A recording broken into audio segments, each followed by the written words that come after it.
Once upon a time, in a bustling African village, there lived a young boy named Noah. He was the only child of Mr. and Mrs. Duru, a wealthy couple known for their busy lives. Noah's mother was a career woman, often engrossed in meetings and work trips, while his father, a businessman, spent his weekdays working and his weekends partying with friends. Though the Duras provided Noah with everything money could buy, they failed to give him the most important thing: attention and love. Noah grew up feeling lonely.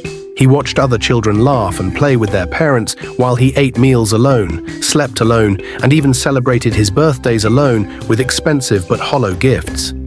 His loneliness grew like a shadow, and he began longing for companionship. One fateful afternoon, Noah met a group of boys who seemed to have the fun he craved. They laughed loudly, shared secrets, and made him feel welcome. At first, Noah hesitated to join their activities, but the void in his heart pushed him closer to them. The boys smoked, drank alcohol, and sometimes whispered about harder drugs. Though Noah initially resisted, the fear of losing their companionship made him give in. "Just one puff, Noah." "Don't be scared," said Tunda, the group's leader. Noah hesitated but eventually took the cigarette, his hands trembling. That one puff became 2, then 3. Soon he was no longer just an observer, but an active participant. At home, Noah's parents remained oblivious. He learned to be clever, smoking and drinking in the backyard when his parents were at work or asleep. He kept his stash of cigarettes, bottles, and small packets of drugs hidden in the ceiling of his room. Late at night, he would sneak out through the window to meet his friends, returning before dawn as if nothing had happened. One day, Noah's mother noticed money missing from her purse. At first, she thought she had spent it without remembering. But as the days went by, more money vanished. Suspicious, she mentioned it to her husband. "Maybe it's the housemaid," Mr. Duru suggested. "Or maybe it's Noah," Mrs. Duru replied with a heavy heart. "Noah? He's just a child." Despite their doubts, they decided to keep a closer eye on him. One night, as Noah tiptoed out of his room, his father, who had been pretending to sleep, followed him. To Mr. Duru's horror, he saw his son in the backyard, puffing on a cigarette and sipping from a bottle of alcohol. The sight was like a spear to his heart. The next morning, the Durus confronted Noah.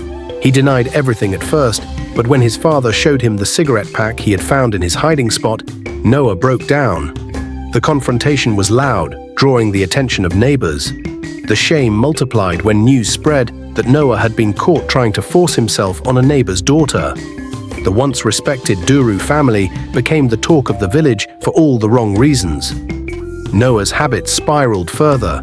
He stole more money and began skipping school. He would stare at his reflection, wondering how he had become a shadow of himself. Deep inside, he regretted everything but felt trapped. One day, an old childhood friend, Chaik, returned to the village. Chaik had once been Noah's playmate before moving away. Seeing the wreck Noah had become, Chaik decided to intervene. "Noah, this isn't you," Chaik said one evening after dragging him out of a local bar. "I remember the boy who wanted to be a doctor, the boy who loved drawing and telling stories. Where is he?" Noah's eyes welled up. "He's gone, Chaika. I've ruined everything." "No, he's still here. God hasn't given up on you, and neither will I." Chaik invited Noah to a youth fellowship at church. Reluctantly, Noah attended. The message of forgiveness and restoration touched his heart. For the first time in years, he prayed, asking God to help him change.